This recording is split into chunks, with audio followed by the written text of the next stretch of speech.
Good morning and welcome everyone to the Asia Society Policy Institute's Asia Spotlight 2024 conference.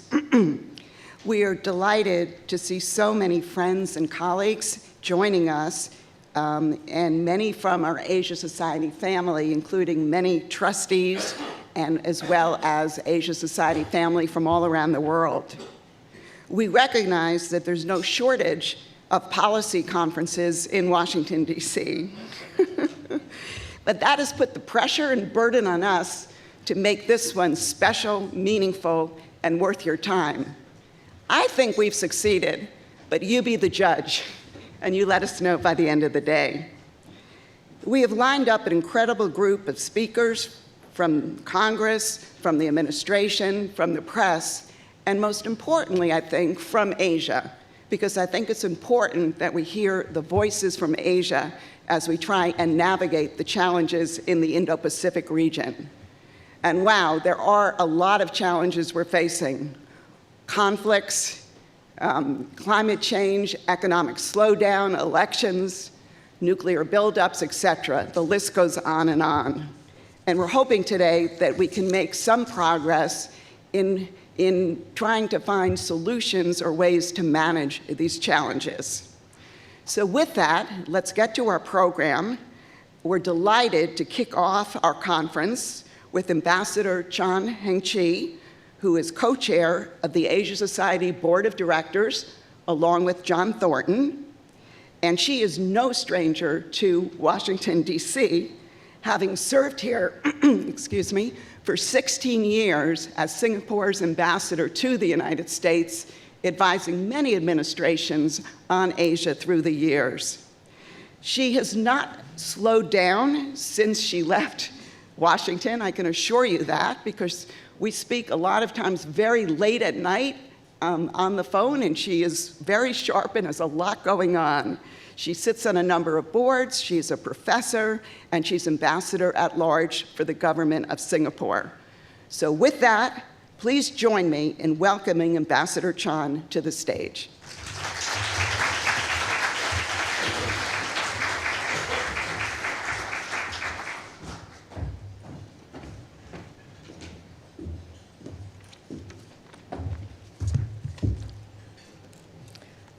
Thank you, Wendy, for that introduction, that kind introduction. Good morning to everyone. On behalf of Asia Society and its Board of Trustees, many of whom are here, I thank you all, the Washington community, especially the elected representatives of Congress, are they here yet? For joining us for Asia Spotlight.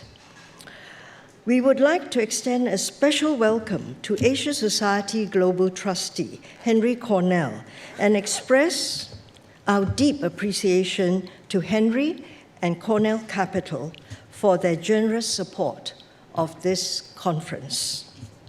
Now, in convening the conference, Asia Society is continuing to fulfill the role it was set up to do. In 1956, John D. Rockefeller III founded Asia Society to help the United States understand Asia, its people, its cultures, and its politics, and in turn, for Asia to understand the United States. And as the organization developed, it was also helping Asians to understand each other.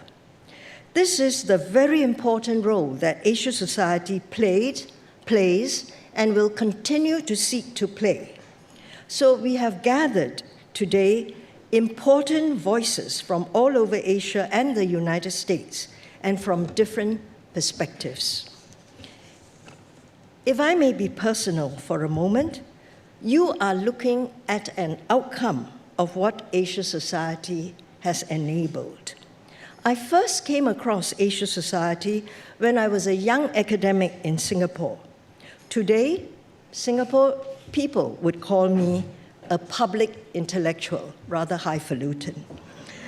I was just known as an academic then. I was invited to attend my first Williamsburg conference decades ago and was drawn into the orbit of Asia Society.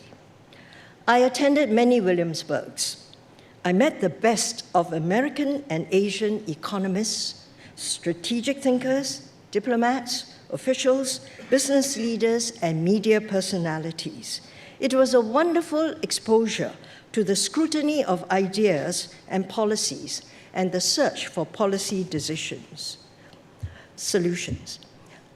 Other Asian participants felt the same, and the Asians were discovering each other. I learned from all, Americans and Asians. I like to think the Americans learned from us too. Asia Society internationalized me. That experience put me on the road to become the ambassador I was in my long tenure representing Singapore in the United States and as a policy player today.